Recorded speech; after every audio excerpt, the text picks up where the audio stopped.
I am Ambassador Kenneth Quinn, the 2019 recipient of the Peace Prize from Slovakia, both in my personal capacity and on behalf of the World Food Prize Foundation in Des Moines, Iowa, which I headed for 2 decades. I'm delighted to send my greetings to my very good friend, Dr. Peter Kosolowski, and all the members of the Association Informal Economic Forum, Economic Club, and the International Peace Committee gathering this March 2024 in Bratislava. It was an incredible honor and one for which I still have the most vivid memory of being there with you and having that amazing honor conferred upon me, and to offer words at that time about the approach that I have taken throughout both my diplomatic career, 32 years, and then the 2 decades in which I led the World Food Prize, of my philosophy of peace through agriculture.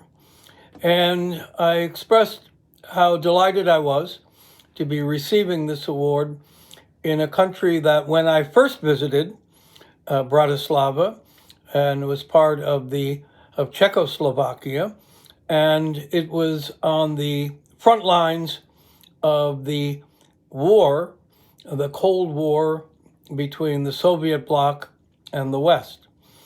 And then returning in 2019, when Slovakia, now free and independent, is on the front lines of promoting peace. And promoting peace through your organization by what I refer to as citizen diplomacy. Apart from the official governmental diplomacy, citizen diplomacy can be extremely powerful, both in the forums that are held, the ideas that are discussed, the awards that are presented. I know that from having observed the work of your club and economic forum and committee, as well as those in my home state of Iowa, from which I'm speaking to you. The world is too much beset by violence now. The heartbreaking events that we see in Ukraine, seeing the terrible suffering that is occurring in Gaza over the bitter battles that have been struggled there, and the terrible depredations carried out, the suffering of innocent people, and wish that there was a way to promote peace. I have been, since receiving the Peace Prize from Slovakia, working as an independent consultant, an independent citizen, since I retired from the World Food Prize, and particularly have been seeking to promote peace through agriculture and promote citizen diplomacy between the United States and China, because it is absolutely essential that the US and China remain at peace and that the world remain at peace if we are going to be able to deal with the single greatest issue that our species, the human species, has ever confronted. Can we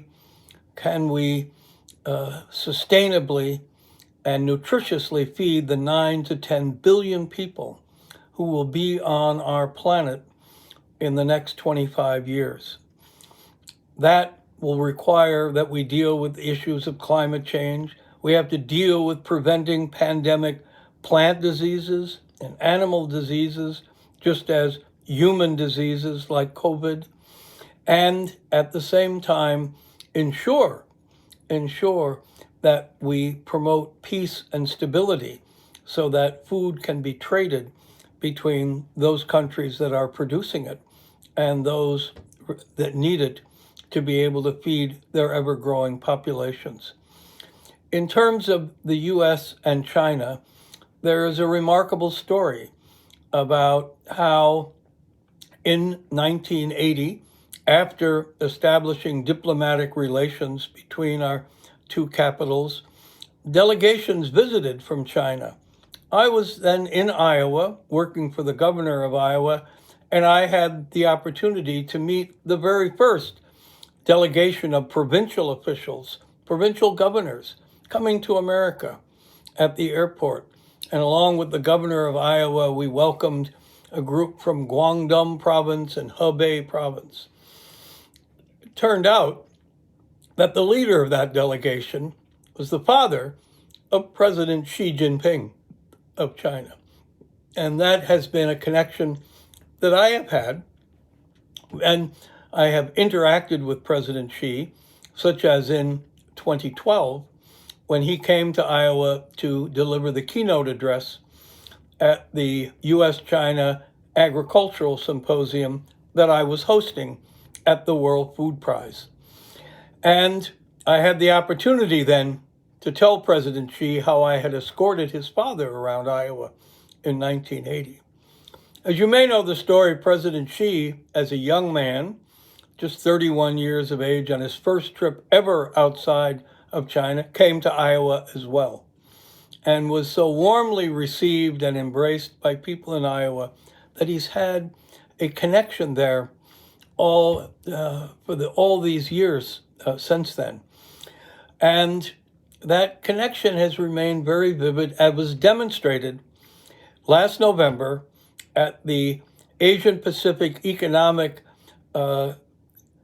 consultations in San Francisco, and where President Xi Jinping came, had a summit meeting with President Biden of the United States, and afterwards, at a dinner where President Xi would be addressing the American business community, there was a small reception held for a very small group of Americans. And among them were 10 Iowans, including me.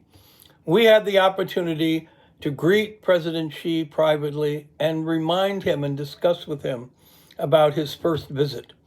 And President Xi was incredibly warm. He remembered the street address of the houses where he had stayed back in 1985 when he visited the little town of Muscatine, Iowa. And the lady named Sarah Landy, who was his host, was there with him.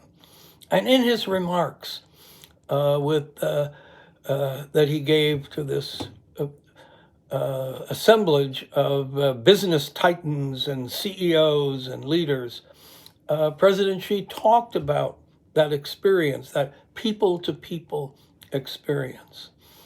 I was so taken with the president's remarks and the opportunities that I wrote an article and gave interviews that appeared in China Daily, promoting peace through agriculture.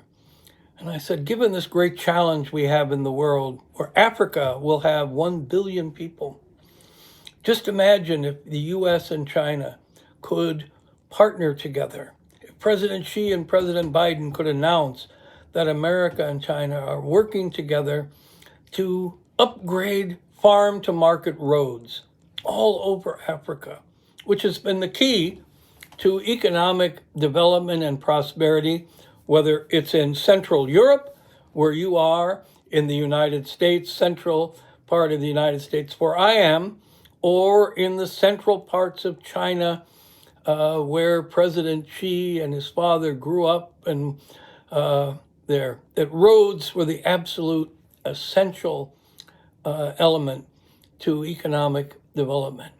And so imagine coming out of your discussions or other efforts of citizen diplomacy, whether these ideas we can put forward can be the key to restoring peace and preserving peace.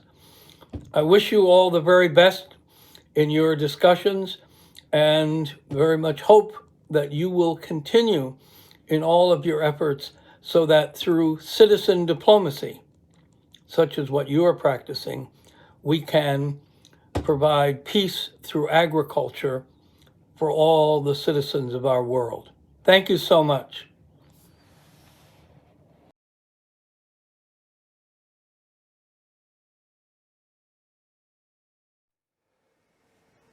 honorable members of the Informal Economic Forum, Economic Club, and International Peace Committee of Bratislava, Mr. President of the Forum, dear friend, Dr. Kasalowski, dear Peter, I am happy to send you my very friendly greetings from France, regretting very much not being able to be with you this March 21 for your traditional annual meeting.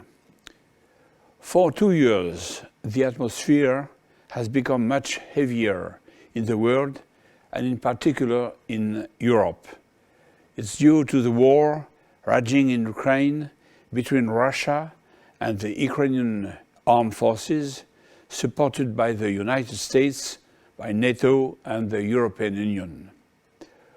On the deep, distant or more recent causes of this conflict, I had the opportunity to express my convictions in a recent work published in French, The War in Ukraine, a critical look at the causes of a tragedy.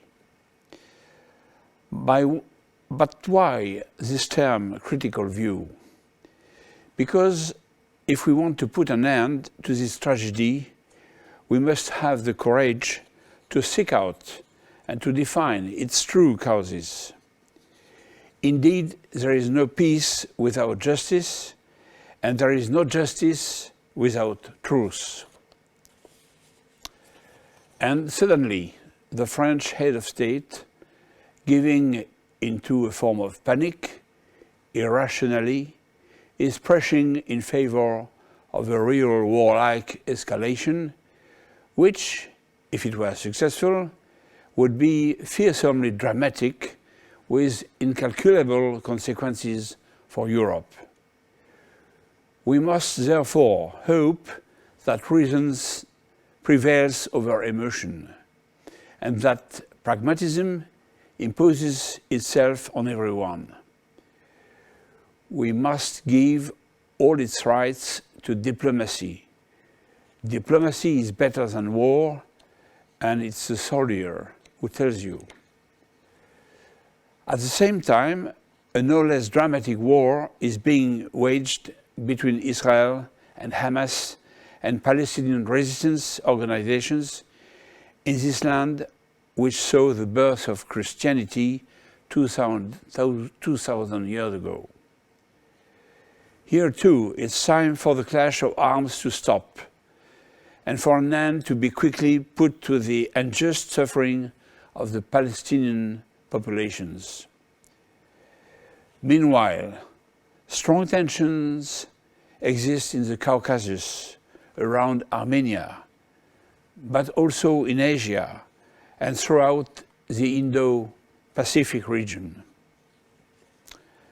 More than ever, the peace, essential to the stability and prosperity of peoples, appears fragile.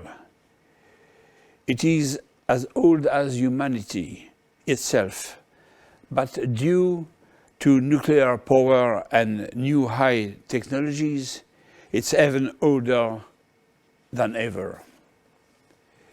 It's also important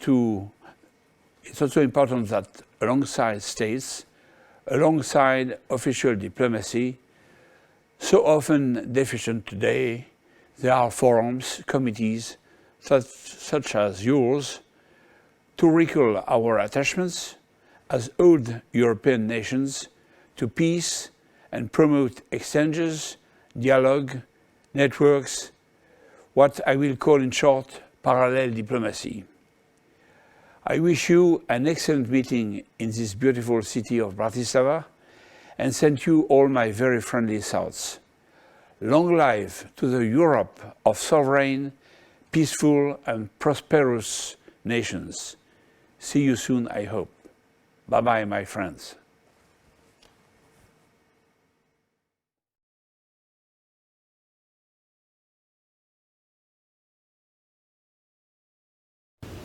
Thank you for inviting me for this forum, and I'm very happy that you focus on the meaning of peace, how we feel about peace, how we build peace, what we mean by peace. And I'll give my way of thinking about it, my way of dealing with it. I've always felt peace is not something external. It's not coming from outside to us. It's not a gift to us. Somebody offers it to us. It is something we create, something that we are part of. Sometimes we call absence of war as peace. This is just a temporary description of a situation. That's not what peace means. Peace is not absence of war. Peace is something to do with us as we live every day, as we grow up, as we look at the world. And that's part of the peace process. So it's not something that you do on a certain day, observe it and celebrate it, and then forget about it. It's not like that, not to me. It's something that we follow every day. We feel every day. We look for it every day. That's what the peace is all about. That's how peace begins at home, as individuals, as we are born at home, how we are told our life will be, what is our life, what kind of future we see for ourselves, as parents tell us as we grow up, what we look forward to see in our life. That's what the pieces of peace is built, the layers and layers of understanding about peace. But unfortunately, we create a framework of the world in such a way which is quite contradictory to peace. And instead of promoting the environment of peace, it just opposes it. It attacks it. It creates the reverse of it.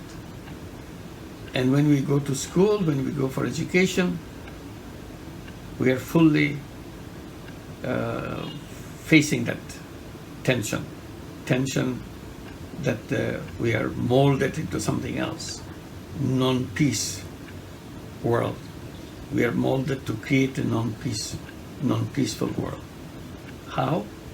Because at the very beginning, we are told that we have to find a job for our survival, for our continuation of life. The job is the goal of our life, is the destiny of our life. That's a very wrong thing. Job means working in a factory, working in an office, in a business company, business firm. Job is a government office. So we are looking for people who will employ us. And as we look into business world, that's a business world of profit maximization. That's how economists created this world of profit maximization. So economists told us that human beings are driven by self-interest. I think by defining human being in that way, it took away the very foundation of peace. Because if it is self-interest driven, you become selfish. You start feeling that you are a selfish human being, which is contradiction in terms. You cannot be selfish and a human being. Human being is much bigger than selfishness. Selfishness is one aspect of human beings, out of necessity, but they're not the whole of it. The whole human being is driven by self-interest as well as collective interest. That collective interest part is completely forgotten. So we are in our education system, in our daily life, we are turned into money-making robots. Profit maximization is the star that we follow. That's what we want to grow. That's what our ultimate success is. We measure our success in terms of how much money we make. So money became the king of our life. So we surrender the whole concept of peace in doing so. Competition, aggression becomes a sole goal for us. And that's where we sacrifice piece by piece all the elements of peace building. So in order to come to create a world of peace, we have to rediscover ourselves as a human being. There's no compromise from that. There's no shortcut to that. We have to remember that we are a human being driven by both self-interest and collective interest. As we have business designed for self-interest, which is driven by profit maximization, that's the simple principle you follow in business, profit maximization principle. You have to create a new kind of business. If you reinvent ourselves as driven by collective interest, that will be in business of solving problems, addressing problems, and proceed with building collaboration with each other. That's the collective interest. And when we do that, we have to build a business which is not based on profit maximization. It will be the reverse of it. No profit at all. So we have to bring a new business idea, which is missing now. Business which we call social business, which is a non-dividend company to solve human problems. And then if you keep on creating that, because it's part of me, as I create business to make money, I also create business to solve problem without taking any interest in making money for myself, because that's collective interest driven, not a personal interest driven. So in one business, it's a maximization of personal profit. In the other business is a no profit, no personal profit, only dedicated to solving problems. Then you bring balance to ourselves and we become a full human being. When we become a full human being, then peace becomes a reality. In profit maximizing world, in exclusive profit maximizing world, what we have done to the world, we have created a world of extreme global warming, because we don't care what happens to the other people. We are only interested in making money. So we focus on making money. It's fossil fuel is where you make money. We bring fossil fuel in a large way. And we don't care whether it's destroying the planet by creating global warming. So the global warming is an offshoot of the businesses that we have created. It's not something coming from God or it's coming from some external forces. It's our own creation. Creation by making us run for profit maximization. So we have created a world, because of that single-minded pursuit of profit, a world of global warming. And in such a way, it's becoming worse and worse every day. And we are now notified that we have not much time left on this planet, because this planet will be unlivable for human being in a very few years. We have been told again and again, but we don't pay attention. We keep on doing that. So that is the seed of the tension that we create by our own deeds, that we want to destroy our planet. Destruction of the planet is not consistent with the peace in planet. If we want peace, we want to make sure we have a world which is safe, which is peaceful. Only thing we can do, we have to reverse those businesses. We create social businesses to undo what profit maximizing businesses have done. So that's the direction that we have to go. And then we created a world of extreme wealth concentration. All the wealth is concentrated in fewer hands. That's not the direction of peace. When you take all the wealth and bring it in the hands of few people, depriving billions of other people, that is an explosive situation. And that is not conducive to peace. So peace is about sharing and caring. And that comes when you focus on collective interest, when you focus on social business. Only then it's possible.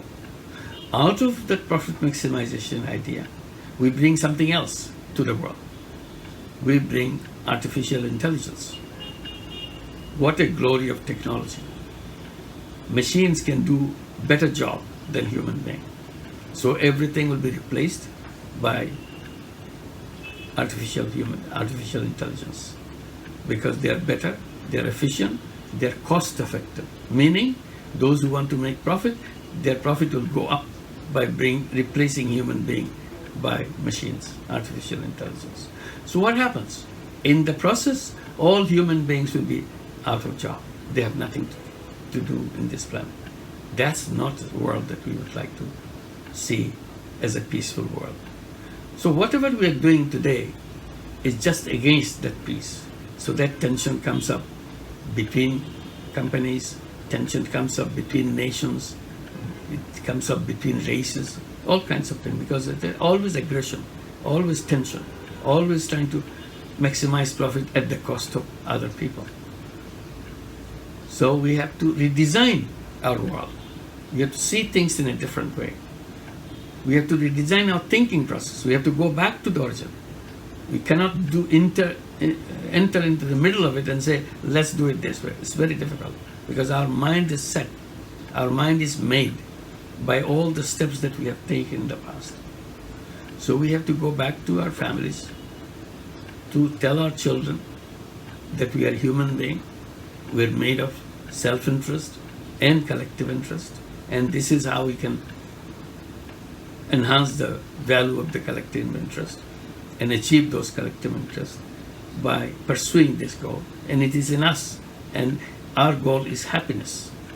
Making money may be happiness, but making world a safer place, a peaceful place, is a super happiness. So we follow that super happiness path. And that's where families begin. And that we continue in the education process. In education process, we redesign our thinking process. How we create something different than what we have done in the past. What is the purpose of our life?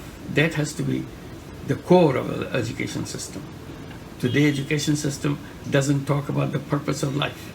It's missing completely. We learn physics, chemistry, history, biology, literature, but nobody tells us who I am. What is the purpose of our life? I think that's the most important step in education to young people to have, to find out who I am and what is the purpose of my life, so that I discover, I define, I design the purpose of my life and pursue that for the rest of my life. And that way, I may come up with the idea that I want to create a world of 3 zeros. 0 carbon emission. I don't want any global warming. 0 net carbon emission. That would be the objective that I want to pursue. 0 wealth concentration. I don't like the wealth concentration that happens today and it's becoming worse. I want to create a world of 0 wealth concentration. A world of sharing wealth, not capturing wealth in few hands. And I want to create a world of 0 unemployment. I don't want machines to push me away from my work. I'm a human being. I enjoy, I discover through work. I discover myself through work, because that's what my self-assessment is, who I am, by showing it through my work. I don't want to be dismissed from the goal. So I want to create a world of 3 zeros. And once we do that, we create a world of peace. That's the direction we have to move. Thank you very much. Thank you for inviting me.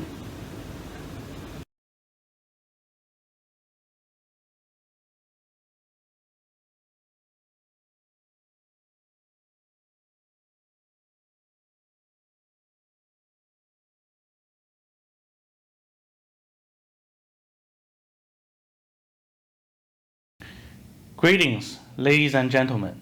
My name is Peng Xu, and I proudly serve as the co-chair of the 2023 APEC in San Francisco.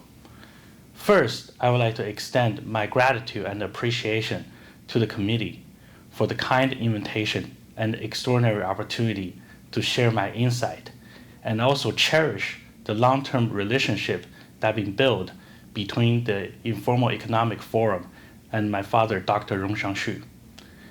Nowadays, the world are facing tough challenges after the COVID, especially after the COVID era.